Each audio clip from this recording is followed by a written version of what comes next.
And joining me, we have His Excellency Naif Al-Fayez, Minister of Tourism and Antiquities, Jordan, joining us live from Jordan. Good morning to you all, and thank you for having us with you today. Unfortunately, we are not with you physically, but we're always there with our hearts and our feelings, and we are also joining with the technology today. Thank you for having us with you. His Excellency Marwan bin Jasmine Sarkal, Executive Chairman, Sharjah Investment and Development Authorities. His Excellency Saleh Mohammed Al-Jazairi, Director General, Ajman Tourism Development Department, and also Rocky Phillips, CEO of Ras Al Khaimah Tourism Development Authorities. And this will be moderated with Gerald Lawless, and of course, he needs no introduction. Thank you. Thank you very much, Sharhan, and thank you, gentlemen, for taking the time to join us this morning, and thank you, Your Excellency from Jordan, also great to have you with us. Thank you. And you know, we have talked earlier this morning about the value of travel and tourism. It's very interesting to listen to the previous panel talking about how is travel and tourism going to develop? What will the changes be after COVID, which we can't wait for it to hopefully move on, or else we can all live with it in one way or another. But I think it's really important for us to also understand that there are people out there who are not so enthusiastic about travel as we might be, who feel we are not so dependent on travel, and that we should not be so dependent on travel. And I think we've got to make the point within the industry, as I said earlier this morning, that travel and tourism actually is a force for good. Travel and tourism is not only about the obvious economic benefit of international travel being an export for the recipient country, and of course what it does within the country, but also that it has a huge social value. It accounts for almost 330 million jobs worldwide. It accounts for about 10% of global GDP. And I think sometimes the environmentalists forget that there is a social perspective to travel and tourism. Travelers go to remote parts of the world. Travelers love to visit the developing countries of the world. And travel and tourism actually puts direct benefit, direct cash into local communities, which can then afford to have a better life, can educate their children, and indeed would actually stop a lot of immigration, because who wants to leave their home country if they're prosperous within their home country, except to see the world on a holiday. So it's something I think that we need to address. But at the same time, I think it's really important that we address the future of travel and tourism, not only from an economic point of view, but from a social and climate change, environmental point of view. And we're going to discuss today with the esteemed panel how each of my guests here this morning see what their responsibilities, what they can deliver for the future of travel and tourism in a sustainable and socially and environmentally sustainable way, and give us examples of what they have actually developed and what goes on within their own sphere of responsibility within the various emirates of the United Arab Emirates, 3 of the emirates here today.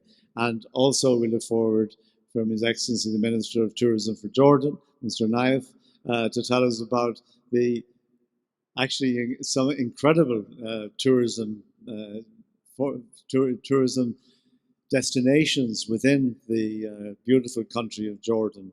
Places like, of course, we all talk about Petra, but Jerash and the Castle of Ajloon and all these great areas, and how they can be preserved in a sustainable way for the future, and how we're going to invest for the future as well.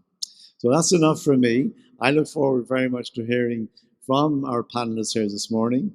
And I would like to start, if I may, with Minister Naif from Jordan. If you could tell us about what are the big priorities, how you see sustainable development, sustainable tourism development for the future, and whatever you would like to tell us about what the priorities are within the Kingdom of Jordan at the moment. Thank you, Minister.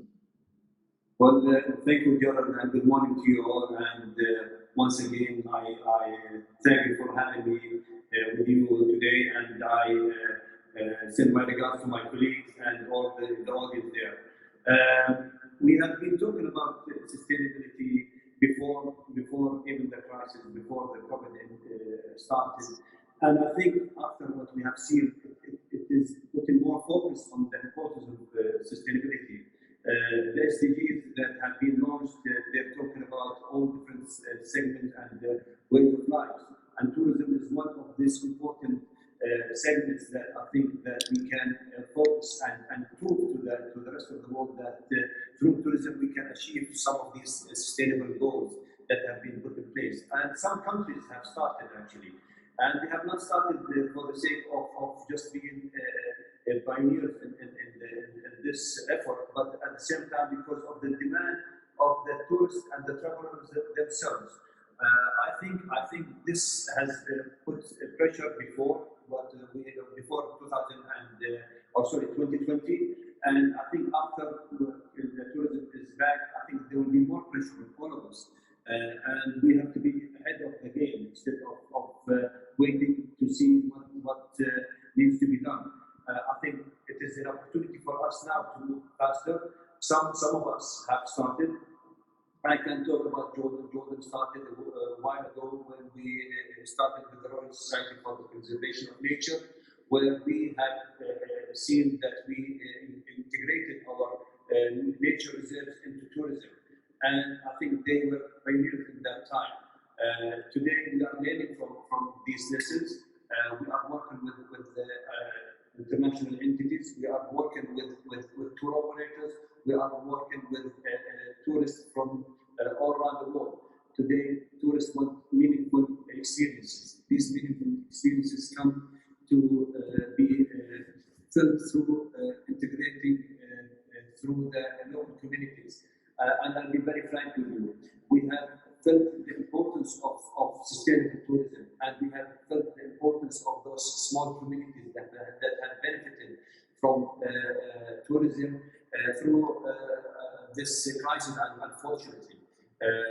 We are today more worried about these small important experiences that have been developed throughout the past years, and those we have encouraged to enter into tourism today more than ever. We are not worried about the big players that are there in the tourism industry and the market. They are able to manage crises. They are able to manage. They have dealt with different crises, although this crisis is none as the ones that we have had before. But we are worried about those small communities that have invested everything, time, money, effort, in creating this meaningful and sustainable experiences that we have asked them and encouraged them to venture into. And today they have seen that all of a sudden the source of income for their investment has stopped. I think these are lessons that we all need to share with each other. I think these are things that we all need to work with each other to sustain and help. As I've told you, here in Jordan, we are definitely focusing always in improving and growing, not only on a larger scale, but I think we have noticed that the smaller scale, integrating local communities, and as you said, we have so many wonderful places that Jordan is known for globally. You named some of them, but we felt at one stage that we need to move away from what is known about Jordan for the tourists, and also integrate some of the different experiences that the tourists themselves have asked for. We have succeeded, as I said, but today we are faced with the challenge of moving forward and also making sure that those who have been encouraged to enter into the tourism industry and what we can call sustainable tourism and meaningful tourism are there to last. A lot of lessons, as I said, have been learned throughout the past year. Some of them we were able to deal with. Some of them we are still struggling in dealing with. And this is where I said we all need to work hard together to be able to learn from each other's experiences, and at the same time continue that important message through tourism and, as we say, tourism care and meaningful tourism. Thank you very much, Your Excellency. May I just ask you a question in terms of development for tourism and investment in tourism in Jordan? Presumably you look within your own country, but also if you looked outside for inward investment, where would you see it coming from, and in what way would you see it coming? What would you recommend? Well, you know, as historically Jordan has been open for all kinds of investment, and tourism is no different than the investment opportunities that have been out there in Jordan. But the difference is that we feel that investment in tourism has a lot of potential. We have seen some global investment coming from all different countries. We have seen investment coming from our neighboring countries, in particular Saudi Arabia, United Arab Emirates, Kuwait, some of the GCC countries, and of course globally from other international countries. In addition, I may say a lot of investment have been started through local investment in Jordan, believing that tourism has a lot of potential, and we believe that still we have a long way to go here in Jordan. The difference is what we are focusing on today. How do we make this investment not only a return of investment and profit, but also how it is at the same time sustainable in all ways, sustainable to a local community, integrating experiences, feeling the benefit also, and expanding the benefit not only to the small area that they are working in, but to much larger. And so, in answer to your question, I think the opportunities are there. Investment from our neighboring countries, especially in the GCC, are high tension, and we are seeking these opportunities from there. There are also, as I said to you, some interest from international players to come to Jordan. Thank you very much, sir. And I would now like to go to His Excellency Marwan bin Jassim Al Sarkal, who is the Executive Chairman of the Shuruk Investment and Development Authority in Sharjah. Very welcome, and thank you for joining us today, Rex. Thank you for the invitation. It's nice to be back in person. We've been having a lot of seminars online, I would say, but it's great to be back. So I would like to congratulate Dubai for having the ATM happening physically and not virtually.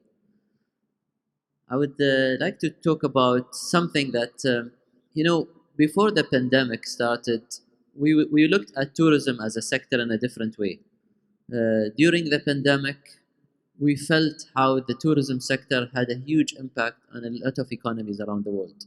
Some countries have managed to survive, some countries have managed to lose a lot of their jobs, a lot of employment have been lost. So as a matter of fact, what we notice is that the tourism industry is a magnificent pillar to the economy. And what we see today, when countries open up, when more people are vaccinated, things are going to go back, not to where it used to be, but maybe even better. What we would like to say is that the tourism industry has changed dramatically in the past 1 year, from what we have seen before to what we are seeing today. Whether it's distancing, whether it's changing of offers in hotels, whether it's coming up with new offerings, and whether it's about changing a whole strategy in countries. So I'll tell you one thing, what we did in Shuruk as Sharjah Investment and Development Authority. We were always looking at coming up with something that is a bit different than what is offered within Sharjah Emirate, but also within the United Arab Emirates. So looking at nature, looking at archaeology, looking at historical areas. And so we started investing into different projects, some of them that are so unique that you have 5 rooms in the middle of the desert called Al-Faya Retreat. Then in other places, going all the way to a city in Kalba, which sits in the other part of the Emirates, and creating an eco-lodge called the Kingfisher Retreat. What we noticed during the pandemic, people were looking to go out. far from busy and big hotels, to look at different offering. And I believe the new trend is going to change the whole industry. The whole industry is evolving. We're going to go back to having the MICE sector moving ahead. We're going to go back to having conferences, exhibitions, but a lot of new offerings that were before dismissed are going to be seen. So I think in the United Arab Emirates, we have great nature. We have a lot of great locations, all the way from the capital in Abu Dhabi to Fujairah. And so we have to guide investors to look at those opportunities. I mean, every country around the world has something so unique and so dramatic about it. But we were all going back to our consultants and telling us where is the best place to get the money from? What is the best ROI? Today, it's not the case. Maybe the best ROI can come from a lodge or from a resort. And I like what Dubai did, for example, with Hatta. I like what Ras Al Khaimah is doing with Jabal Jais. I like what Ajman is doing in Al-Zawra. And those projects makes a big difference, I believe. And the whole tourism industry we see in Kalba and Khorfakan and Mleha and within Sharjah, it is different than the normal offering. And I think people appreciate it more than ever. People want to be going out. So we usually used to say the luxury of traveling, but it's not really about the luxury of traveling. It's the joy of doing it. It's about meeting different cultures. It's about discovering yourself. It's about meeting other people, discovering different cultures, and that's tourism to me.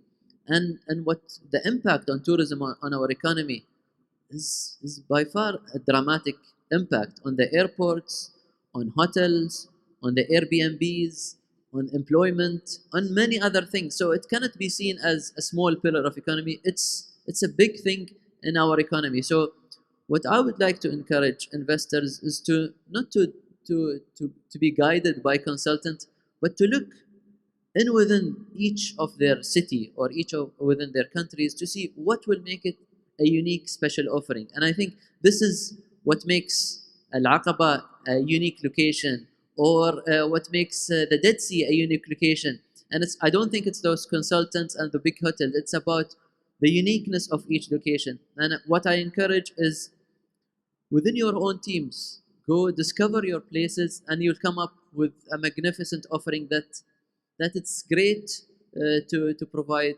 for the tourists that are coming from abroad or from the tourists that are within your own country.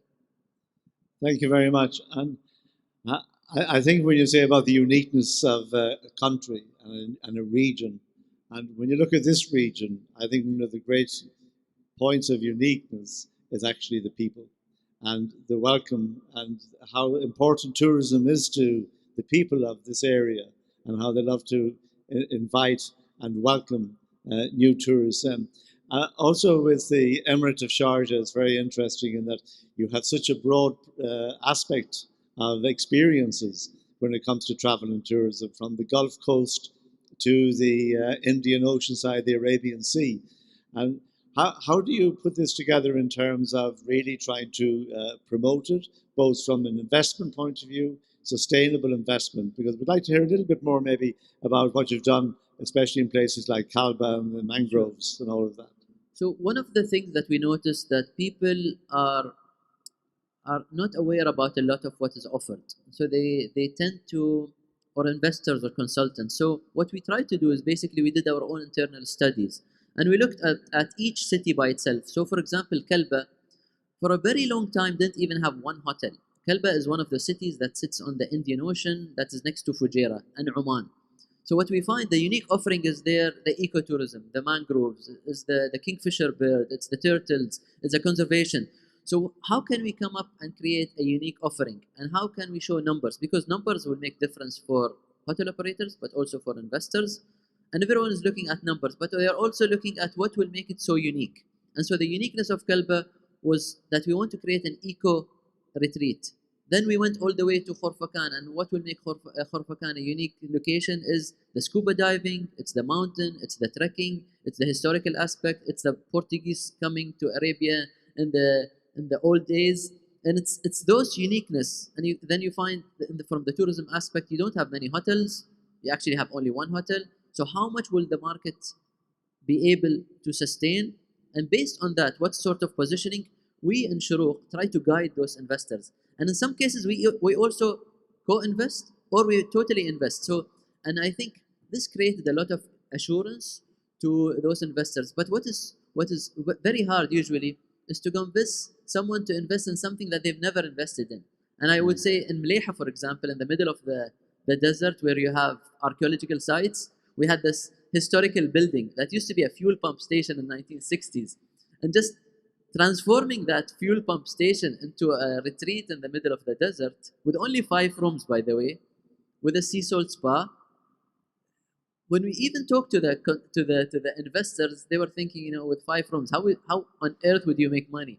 What will be something that will make it sustain? Today, it is fully booked throughout the whole year, whether it's for friends or families, or guess what? Mercedes would come and do their ad. Roof from Porsche would come and do their ad. Gucci was there to do their ads, and we make more money from the photography than we make from the rooms. So, and that's funny. This is something that we discovered about. So when we guide investors to look at things that are totally different, it dramatically makes a huge impact, and numbers will make the difference. But also the knowledge that we had developed within the past decade about what do we have in Sharjah made it easier for us to convince investors to come and invest in the Emirate of Sharjah. Thank you, Mr. Sarkar. Thank you. Now we will talk about Ajman.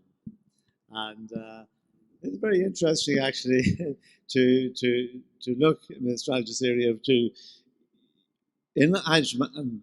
What do you do to attract future investment? What do you do in relation to your sandwich between Dubai, Guwain, Sharjah, and Ras Al Khaimah, of course, where at the same time you have some very unique offerings for travel and tourism, and I'm sure very unique opportunities from having such big neighbors. I give them my smile. Does that work? No, firstly, I would like to thank the organization for having us.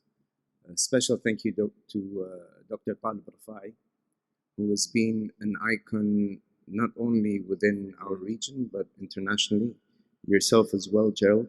You, throughout your history, you have done a lot for a lot of people and mentored a lot of people. And trying to learn to be a moderator. Special good morning to His Excellency Naif Al-Faiz, who also has a special heart, and our colleague Yazan, who's sitting with him.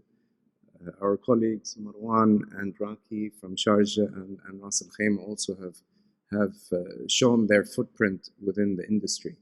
And I think the discussion we're having today, which revolves around sustainability, is very important. And Gerald, you can correct me if I'm wrong in terms of the numbers. After COVID-19 hit, there was about 112 million jobs that had been lost. Yes, that's correct. The tourism industry is a very important industry internationally. It plays just over 10% of international GDP. Within the UAE, I believe it's just above 11%. So it's not an industry that you can put aside and say, okay, we can look at more important industries. It has its weight within the international and world economy. Now, what we have seen post-COVID, does this reflect on how sustainable the industry used to be? My colleague Marwan mentioned a very important note that post-COVID, the industry has realized the importance of sustainability and has changed its day-to-day operations to make sure that they are more sustainable so they don't fall into possible gaps or traps that they fell into. Gerald, when you did your opening statement, you mentioned something very important on the 3 different verticals or pillars of sustainability. It's the social side, it's the environmental side, and it's also the economical side. What I'm trying to say is people need to understand that sustainability is very vast. You can't just say that you've put a system of paperless and that you're sustainable. You need to look at a 360-degree solution. So you need to understand, if we're talking about paperless, you need to understand why are you printing papers. I'm not just going to put a cap on every employee and say, okay, you can only print 10 pieces of paper every week. That's not what sustainability means. It needs to be, a lot of people have said, okay, I'll stop the use of single-use plastic. I'll use glass bottles instead. But again, they didn't look at the 360 degree of it. And then when you ask them the question, what do you do with those glass bottles after you finish them? They tell you, well, we chuck them in the rubbish. Did you actually know that glass bottles, if put in rubbish, are much more hazardous than the single-use plastic?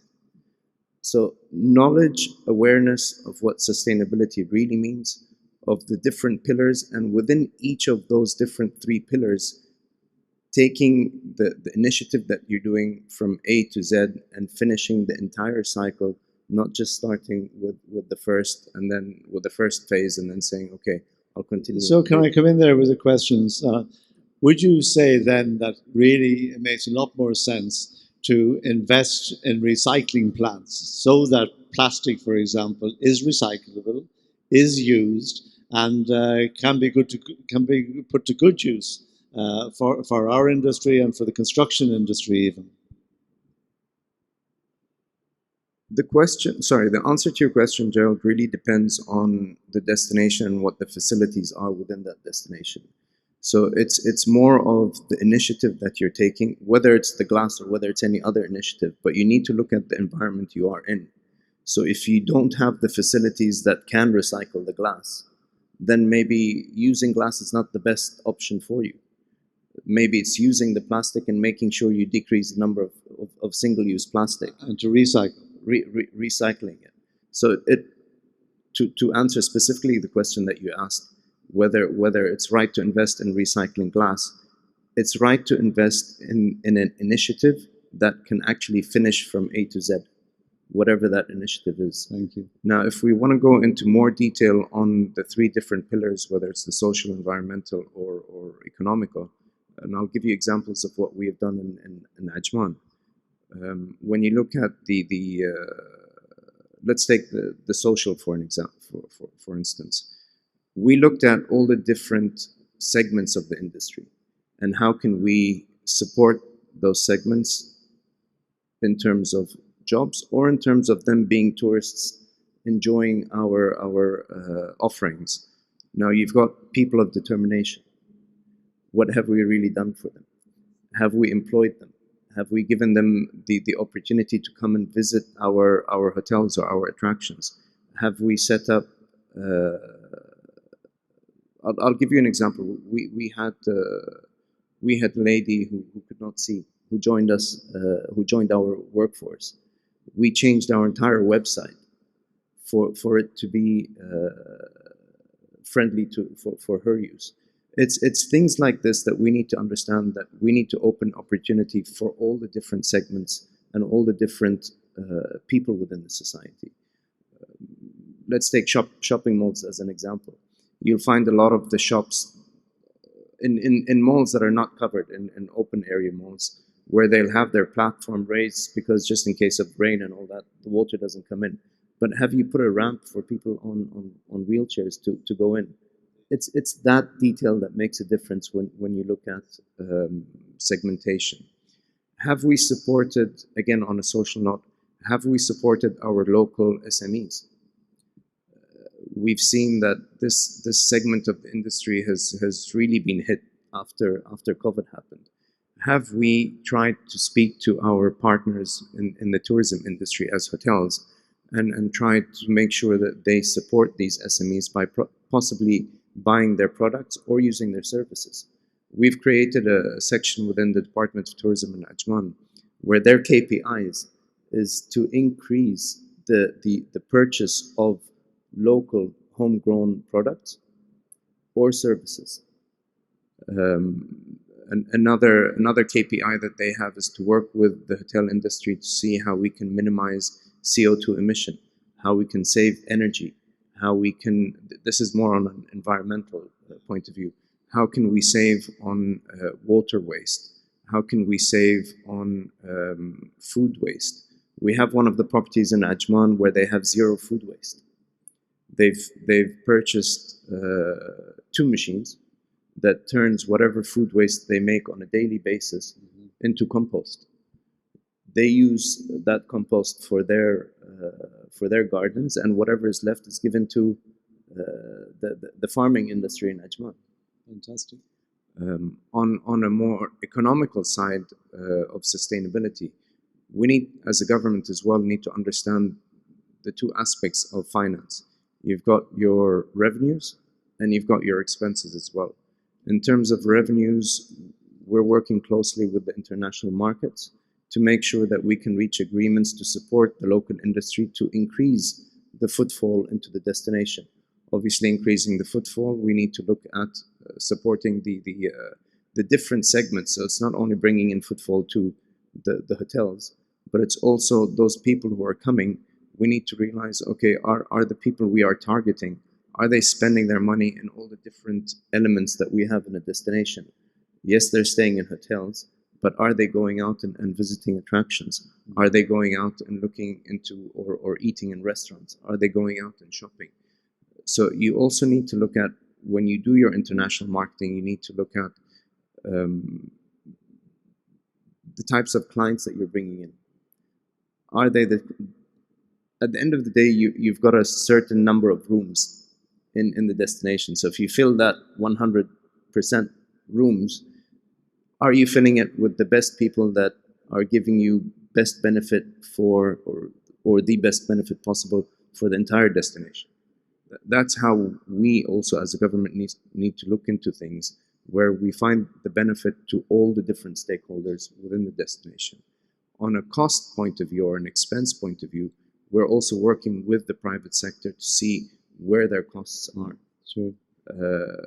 Whether it's procuring specific products. Can we get those products locally? Is the higher cost because it's coming from abroad? Can we look at local producers? Can we look at partners? There's a lot of partners that have come up in the last couple of years where they'll come and they'll study your operation and they'll tell you, okay, fine, this bulb that you're using spends 10% more energy than using this bulb, and this new bulb gives you the same effect. There's a lot of these companies that are available in the market that we're also introducing to the private sector, so that they can look at their day-to-day operation and see where they can minimize cost. When you speak as a destination, they always say 2 heads are better than 1. So when you speak cumulatively, you get the power of mass economy. So you can bring all the hotels together. You can find one solution that benefits everyone. It becomes more cost effective. It becomes cheaper for them, and everyone gets the benefits or the fruits of that tree that you've planted. Thank you, Joe. Salih. Thank you very much. It's very, very interesting, especially about the whole circular nature of the economy. But of course, as the SMEs start here and the smaller growers in farms, etc., begin to grow, we should also allow them to export. So there are both 2 sides to it. And I would now like to come to Raki Phillips, CEO of Ras Al Khaimah Tourism Development Authority. And you've had such an amazing success in Ras Al Khaimah as a benchmark, really, of how one can take a lot of value from what you have, from your mountains, from your sea, from your desert. So we'd love to hear from you, Raki, so please go ahead. Good morning, Gerald. Thank you so much. Morning, gentlemen. Congratulations to Danielle and all the organizers at ATM. It is great to see you guys in person. To what Marwan was saying, I hope I never have to be at a Zoom call ever again unless I have to. This is so much more fun. It's a pleasure to be here, and I think this is such an important topic to talk about. Gerald touched on this morning the importance of tourism in the UAE and really in the region. But for a country like the UAE, where 12% of the GDP comes from tourism, and I think over 750,000 employees work in the industry, it's an industry that adds tremendous value, improves the lifestyle of a destination, and is a great contributor to not just the GDP and the economy, but also to the way people live and experience things. Investing in tourism is a very wise decision. But the reason why we look at sustainability and the reason why we look at things is really two reasons. One, it's the right thing to do. And when you do the right things, it brings good revenues. It brings a great lifestyle to the destination. But the other thing is, it's what the customers are looking for. If we go back post-pandemic to the way things were in 2019, we're going to fail as an industry. We have to do things completely different. When Marwan talks about the exciting projects that really during the pandemic he was able to launch and open, this is so good for the destination and the country as a whole, but it's the right thing to be able to do. In Ras Al Khaimah, we continued to invest during the pandemic, and we realized as the world went into lockdown, people were escaping to places like Ras Al Khaimah to go up Jebel Jais, the highest mountain in the UAE, or come to our beaches and experience nature to get out of lockdown. Our hotels like the Ritz-Carlton Al Wadi, which is an all-villa product, ended up doing phenomenally well because people were able to be there. And we invested in the destination by doing small improvements, improving our hiking trails, putting signage, putting safety and security for what people were looking. And the response was incredibly positive. And this is why at ATM a couple of days ago, we announced our $500 million dirham investment into sustainable tourism, where a lot of the attractions that we're doing are very focused on what people are looking for: outdoors, adventure, having great memories, and having things that that impact them for a long time. And it's the right thing to do, and it'll give back to the community and to society in general. Thank you very much, Rocky. But you also, surely we have to think as well that we still need the big hotels, like the Waldorf Astoria. You know, you need to be able to have a relatively good volume of travelers, of tourists. The airlines need them to fill their seats.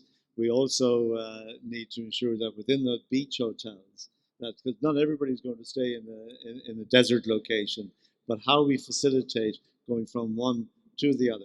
Do you look at that in Ras Al Khaimah? Yeah, absolutely. And I think the pandemic taught us a big thing. Ras Al Khaimah was very much pre-pandemic an all-inclusive destination. Everyone would go there and would go for the lavish buffets, and a lot of food waste comes with buffets. Pre-pandemic, we had a 70-30 mix, 70% international, 30% domestic. When the world went into lockdown, we doubled our domestic market and closed 2020 with roughly about a 60-40 mix, but the actual domestic traveler numbers doubled. Now, what that means is a domestic traveler looks for something very different than what the international traveler does. People like us here on the stage have very different needs than maybe our Russian travelers or Kazakhstan or some of the other markets that go there. And the big hotels had to pivot and had to find solutions that work well for the domestic market. So what did that mean? We, as a government authority, and similar to Saleh and Ajman and some of the other ones, had to put restrictions to the buffets, had to put restrictions to the way things are, social distancing. And the hotels did a great job pivoting. And we worked with the Hiltons and the Accors and the Marriotts. And they had to adapt to what the new requirements are. So to answer your question, it's great to have a Kingfisher resort in Sharjah, or one of the new hotels that we're opening on Jebel Jais, or the Ritz-Carlton. But it's great to see that the big brands also recognize that they have to be able to do that to accommodate the new traveler. And is it true that I'm the oldest person to go on your zip wire? Unless you're 87 years old, Gerald, God, you not. are still not the oldest person. But I'm hoping you'll get there one day. So do I. But I will say that Gerald has been on both our zip lines, the longest one in the world, and the Jebel Jais tour. And we did it together, and you were phenomenal. That was pretty scary, but great experience. Maybe But I think, Marwan, you're wanting to say something. Please So, go ahead. What I noticed also within the past decade, how the United Arab Emirates have invested a lot in the infrastructure. So today we have amazing roads. And I mean, the road to Jebel Jais is this magnificent investment of the government of Ras Al Khaimah Exactly. had made a huge impact for car lovers, for purists, and you can do a lot of challenges to it. You have a great restaurant at the top of that, and then another investment, which is the zip line, as you mentioned. That's a huge investment, and I believe within the Emirates, you have Jebel Jais, you have Jebel Hafid, you have the road to Khorfakan, the tunnels of Kelba, the road to Hatta. These are a lot of attractions for people that are whether living in the United Arab Emirates or also visiting it. So I think this sort of investment usually comes, you'd see the impact today. When someone would thought about investing in those roads, you would not look at ROI. The last thing you would look at is ROI, but the things that will come around those developments is the impact. Today we see Bear Grylls camp in Ras Al Khaimah, which is a magnificent advantage to Ras Al Khaimah, and you have an amazing golf courses all around I think every emirate within the United Arab Emirates. So I think all of those investments, whether it's government or semi-government sector, have created a very unique offerings for the Emirates. And I think to add to Marwan, listen, I'm blessed to be in the UAE. I've been here over 15 years, met my wife. All three of my kids are born in the UAE. But we complement each other. What Saleh offers in Ajman or what Marwan offers in Sharjah or Hilal and Isam in Dubai, we all complement each other quite well. And I think the direction from the top down is to really be able to do that. Look how lucky we are to all be vaccinated, to be able to meet in person while the rest of the world is in lockdown. Our lockdown was very minimal, was a very short time, and we were able to open up and work so closely and be in a safe and secure environment. I think that investment that the UAE has done in the past and in the last year is only going to make us come back so much faster in tourism than ever before. Definitely. And the other thing I would like to encourage, we talk about sustainability, and we just before entering the stage, Raki was asking about the Taycan. I think one of the good strategies is to put chargers all around the cities within the 7 Emirates. We would like to encourage people moving towards e-mobility. And I think that one of the issues that we're facing today is that we don't have that many chargers around the whole emirate. And this is something that we would like to say. It's about sustainability, it's about moving people around, and it's about encouraging people. So if you're driving a Tesla or a Taycan, you don't run out of battery, as I might have done several times, So these are good investments that governments and entities should invest in to create the future of mobility, I would say. So I'll make Marwan proud because I know he's a car lover. We sat with our inspectors and our rangers on the mountain because their cars were getting a little bit old and we had to renew them. And we said, "What cars would you like?" We gave them a budget, and they actually ended up picking electric cars. Now we couldn't afford the Tesla for them, but we actually invested in Chevy Bolts and the Nissan Leaf. So all of our cars in the authority are being changed now to electric cars. So fantastic. Yeah, and this is a great move. I remember in 2016, I've decided that I'm a petrol head, by the way. I go to racetracks, I drive in different areas around the world. So, and to move toward e-mobility is something that's very hard to happen. So I said in 2016, let's do it. So all of our destinations within Shuruq, we added chargers. Then suddenly, Tesla was only selling the Model S, which is an expensive car, I would say. When the Model 3 came out to the market, which is like 200,000 to 250, the place exploded. So we had to add more chargers to all of our destinations. So I think it's a great way also to encourage those Tesla owners or electric car owners to come to your destinations to invest. And I was always thinking that it was a huge investment, but at the end of the day, each charger is like 2,500 dirhams, which is nothing exactly. But of course, associated investment with the change to electric cars is they still need power. To have the power, they need to have power stations, and you need to fuel the power stations. And okay, we have plenty of carbon fossil fuels, but what we can see very much in the United Arab Emirates, in Abu Dhabi, in Dubai, and I'm sure in the Northern Emirates, is this huge move towards sustainability and energy production through solar paneling, Yes. which of course we have sunshine 365 days virtually. Exactly. And it's incredible to see the huge investment that has been put in by the government. And again, I would see that tourism should play its part in pushing and developing this particular investment. Before you say anything else, Marwan, Yeah. I'm also, when you finish, I'm going to ask Sharahan, because you have some questions and we are running a bit short on time. So please, no. One thing I would like to say is that we're testing the Moon Retreat, which is a project that we're doing in the middle of the desert, not connected to the grid, using all solar panels, so the water is going to be reused, and we're trying it out. So we're not sure if we're going to fail or we're going to succeed in it. But this is one of the projects that we're saying that let's see if sustainability will really make a project function in the right way. So this is one of the challenges that we're giving to our investors and also to ourselves. And just before we go to questions, because always when you have somebody on the screen, they can be left. So can we hear from Jordan if you have any comments on the discussion so far? Definitely. Well, hello everyone. His Excellency has excused himself for an urgent meeting in the Parliament, so I'll be with you for the rest of this interesting discussion, and allow me to greet my colleagues in Dubai. And it's such a great privilege to be here with you today. I want to mention something about the meaningful travel map that Jordan has launched in 2017 in cooperation with Tourism Cares, where we have created and developed, after research and documentation, 12 experiences which are both strong for and important for travelers and the local communities. These helped increase or extend the length of stay in Jordan for the tour operators in the United States for an extra one night, which is a very good thing if we consider supporting local communities. Responsible, sustainable, and meaningful tourism is in our core objective. We try to achieve that by supporting our local producers, encouraging gender equality, at the same time protecting our environment, relying more on renewable energy. And Jordan is a pioneer in this field when it comes to the Middle East. We talk about the Middle East.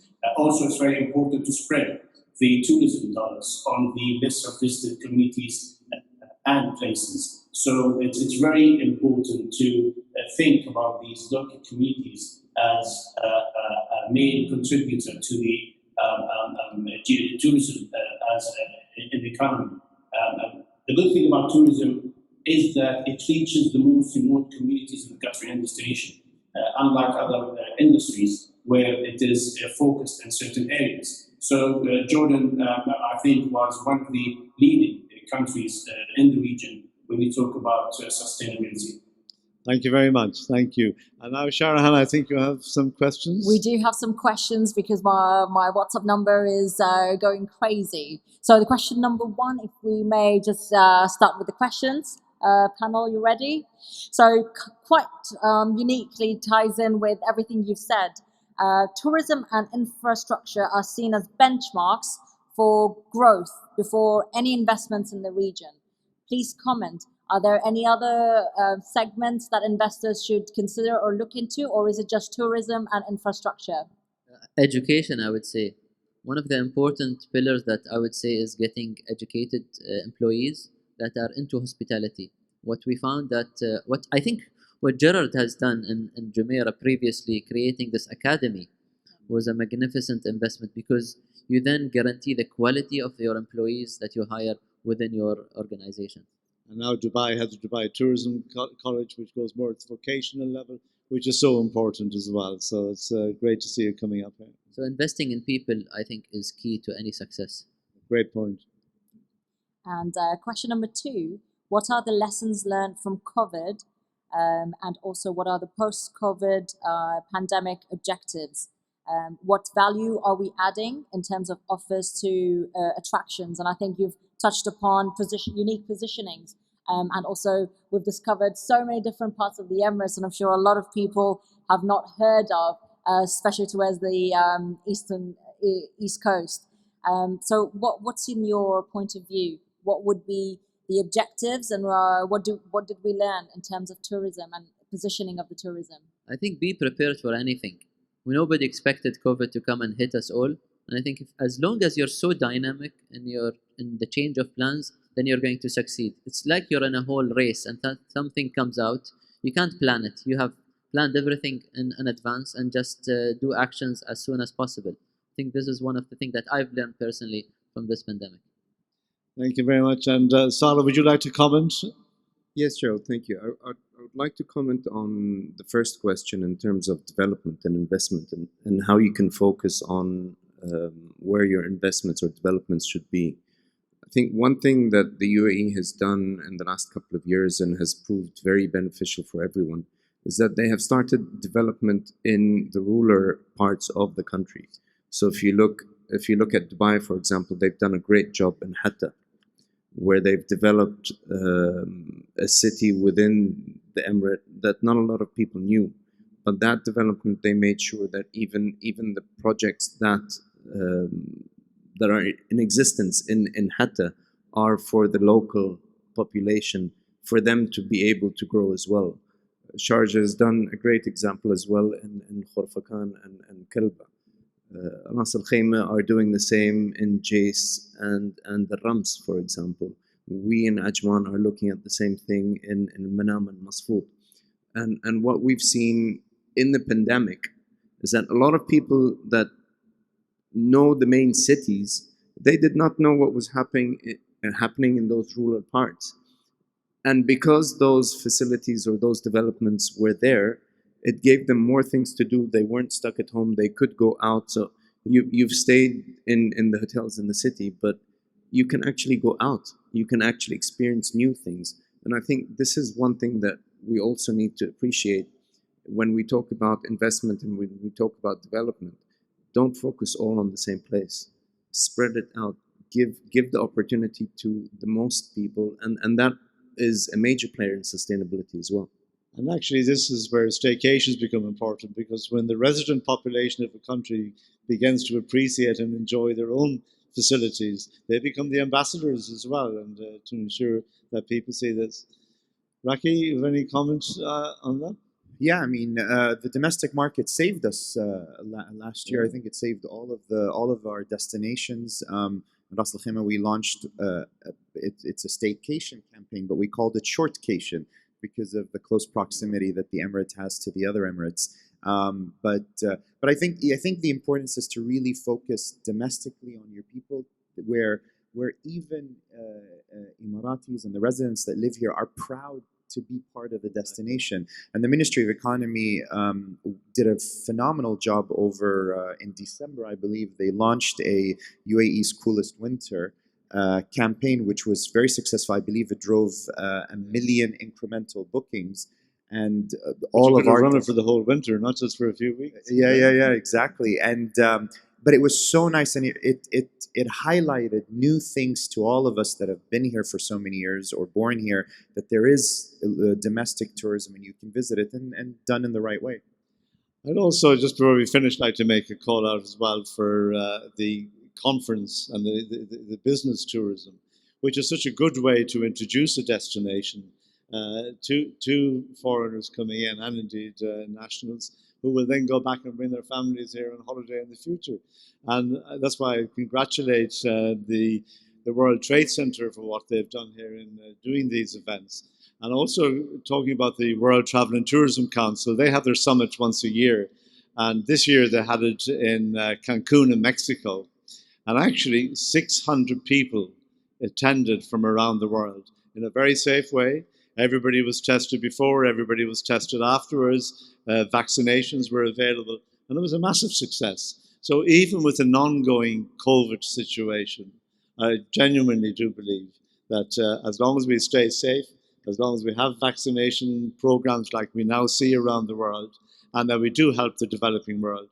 But at the same time, I think it's important that the more developed world, the people who can afford to go on holiday, will also be beneficial if they're vaccinated, in terms of they feel safe to travel, which will ultimately, as we keep saying, will benefit greatly developing countries. If I can just add, Gerald, it's so important to be vaccinated, and we're blessed in the UAE to be leading the world in vaccinations. But vaccinating is not the reason to open tourism.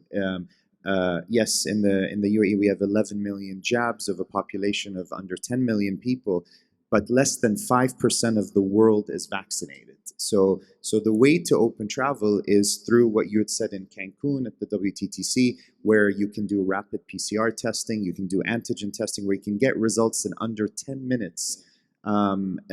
But to open only for vaccinated people, that's not the way for recovery. No, you need this rapid results testing regime, and I think governments need to put a lot more resource behind developing these rapid result testing, which will facilitate travel greatly. But at the same time, as you say, then it will help people get vaccinated ultimately. I think. More questions. Gentlemen, thank you so much for your great insights. We really appreciate it. Sorry, audience, for running a bit over time. But we can say that we are serving a light lunch. Gives you a chance to talk to people. We have tables set up. So please don't leave us. Stay with us. Enjoy the networking and enjoy your lunch. And ladies and gentlemen, please show your appreciation for a fantastic panel from Jordan, from Ajman, from Sharjah, and from Ras Al Khaimah. Thank you very much. Thank you very much, Your Excellencies, and also thank you to Mr. Yazan Khudairi for joining us on his behalf, His Excellency Naif. Thank you so much.